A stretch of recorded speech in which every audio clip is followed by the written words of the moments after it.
Hi සුබ දවසක් වේවා ඔන්න මගේ යාළුවෝ හැමෝටම අදත් මම ලස්සන අලුත් වීඩියෝ එකකින් තමයි ආවේ මේ පෙන්නන්නේ මම වගා කරපු මගේ ලස්සනම දාස් පාත්තිය තාම නම් මල් චුට්ටයි පිපිලා තියෙන්නේ තාම මේ මල් පිපුණ විතරමයි ඉතින් ඔන්න මම ඒ මල් කඩාගෙන ඇවිල්ලා ලස්සන වතුර පිරුණු බෝතලයක් වගේ එකක් තමයි ඒකට දාලා මම ලස්සනට මෙහෙම පොත් මේසේ හැමදාම මල් තියනවා ඒක මේ මල් විතරක් නෙමෙයි මම ගෙදර හිටවල තියෙන ලස්සන මල් ඕන දෙයක් වුණත් මම මේකට දාලා ලස්සනට මෙහෙම තියාගන්නවා.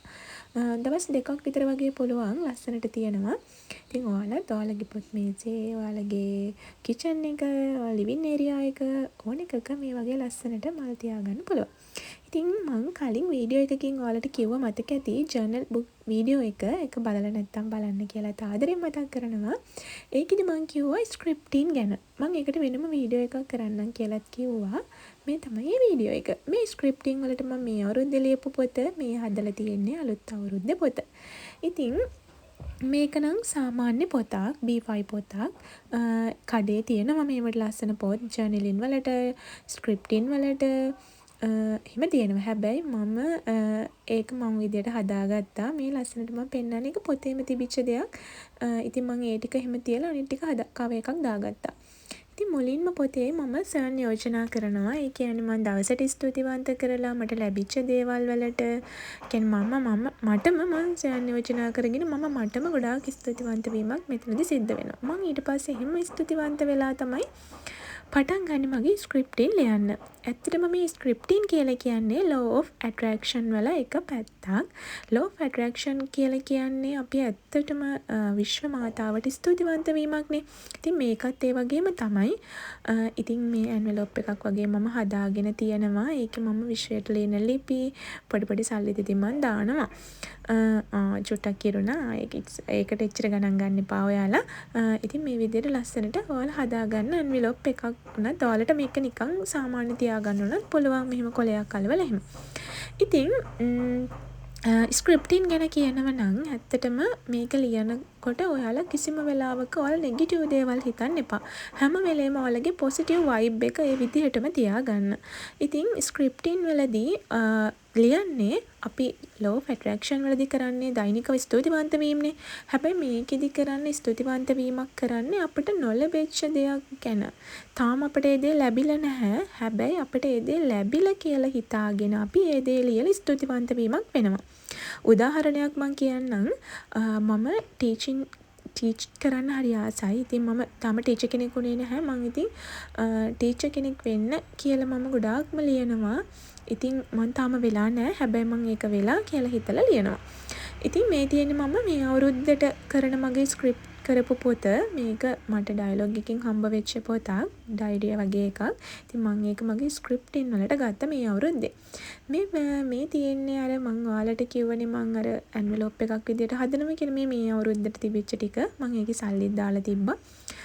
කොහොම හරි රුපියල් 5000ක් විතර එකතු වෙලා තිබුණා මම දාලා. ඉතින් මම මේ විශ්වවිද්‍යාලයට ලියපු ලිපි අර ඒ විදියට එහෙම ඒ කොටසේ තමයි මම තියලා තියෙන්නේ. මම ඒක ගලවලා අයින් කරගෙන සල්ලි ටික ගත්තා. ඊයේ තමයි ගත්තේ. ඉතින් මේ තියෙන්නේ මම අර කලින් වගේම සර්න් යෝජනා කරලා තියෙන මේ පොතේ ඒකම තමයි මම අරකේ ලියලා තියෙන්නේ. ඉතින් මේ තියෙන්නේ ස්ක්‍රිප්ටි. මම ලියපු ස්ක්‍රිප්ටි. මම ලියපු දේවල්. මට නොලැබිච්ච දේවල් මට ලැබිලා කියලා මේ මොහොතේ හිතලා මම විශ්වයට ස්තුතිවන්ත වෙලා මම ලියනවා. ඉතින් මට ඇත්තටම මං කියන්න ඕනි මට සාර්ථකයි. ඉතින් මේ තියෙන්නේ මම ඉවරුණාට පස්සේ මන්ත් එකක් මම මේ මන්ත් එන්ඩ් එකේ පොඩියට මම ඔහම ලස්සන දෙයක් අඳිනවා. එහෙම දෙයක් කරනවා. මම හරි ආසයි පොඩි ක්‍රියේටිව් දේවල් වලට. ඉතින් මම ඔහම තමයි මේ අවුරුද්දේ ස්ක්‍රිප්ටින් කරලා තියෙන්නේ. මම ඇත්තටම කියන්නම් මම මේ අවුරුද්දේ ස්ක්‍රිප්ටින් වලදී මට ඒ වෙනකොට iPhone එකක් තිබ්බේ නැහැ. normal Android phone එකක් තමයි මම use කරේ. ඉතින් මට ඇත්තටම මේ දේවල් මට නොලැබිලා තිබිච්ච දෙයක් මම ලැබිලා කියලා හිතලා ඒක ලිව්වා. මාර විදියට මට ඒ දේ ගැන මම සතුටු වෙමින් ලිව්වා. ඇත්තටම මට මේ අවුරුද්දේ මට ඒ දේ achieve කරගන්න පුළුවන් වුණා. ඒ වගේ තව පොඩි goals මම ගොඩාක් achieve කරලා තියෙනවා. මට හැබැයි මම මේක ලියද්දි මට ඒ දේ ලැබිලා නැහැ. මං ලැබිලා කියලා හිතාගෙන ලියනවා. ලියද්දි මට ඒක ඇත්තටම සාර්ථක වෙලා තියෙනවා ගොඩක්. මං හරි ආසයි law of attraction වලට. මං ඒක ඇත්තටම මං විශ්වාස කරන දෙයක්. ඉතින් law of attraction follow කරන කෙනෙක් අනිවාර්යෙන්ම මේ ස්ක්‍රිප්ට් ඉන් කරන්න. දෛනිකව ස්තුතිවන්ත වීම සිද්ධ කරන්න. ඒ ගමන් අනිවාර්යෙන්ම මේ ස්ක්‍රිප්ට් ඉන් ලියන්න. ඒක ලියද්දී ඒක ඔයාගේ භාෂාවෙන් ඔයා ලියන්න.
ඉංග්‍රීසියෙන් ලියන්න පුළුවන්, සිංහලෙන් ලියන්න පුළුවන්, කොහොම වුණත් ඔයාලට ලියන්න පුළුවන්. මම නම් සිංහලෙන් තමයි ලියන්නේ, මගේ භාෂාව. ඉතින් මම මේ භාෂාවෙන් තමයි ලියන්නේ. ලියද්දී හැම වෙලේම අනේ මට මේක ලැබෙන එකක් නෑ, අනේ මේක බොරුවක්, අනේ මං ඇයි එහෙම කරන්නේ කියන දේවල් නම් හිතන්න එපා. ඔයා හැම වෙලේම ඔයා හොඳ විදියට හිතන්න. මට ඒ දේ අනිවාර්යෙන් ලැබෙනවා. මට ඒ දේ අනිවාර්යෙන් ලැබෙනවා. මං ඒක ලබාගෙන ස්තුතියි විශ්වයට කියලා නිතරම අර පොසිටිව් විදියට ඒ දේ හිත ලියන්න. කිසිම වෙලාවක නෙගටිව් හිතන්න එපා. ඉතින් ඔයාලා ලියන දේ අනිවාර්යෙන්ම සාර්ථක වෙනවා. ඒ අදිෂ්ඨානය ඇතුව ලියන්න. කිසිම වෙලාවක මට ඒ දේ නොලැබෙන කියලා හිතලා ලියන්න එපා. හදවතින්ම ස්තුතිවන්ත වෙමින් ඒ දේ ගැන ධනාත්මකව හිතන්න. ඉතින් ඔන්න ස්ක්‍රිප්ටින් ගැන වීඩියෝ එක. ස්තුතියි මාව බැලුවට. සබ්ස්ක්‍රයිබ්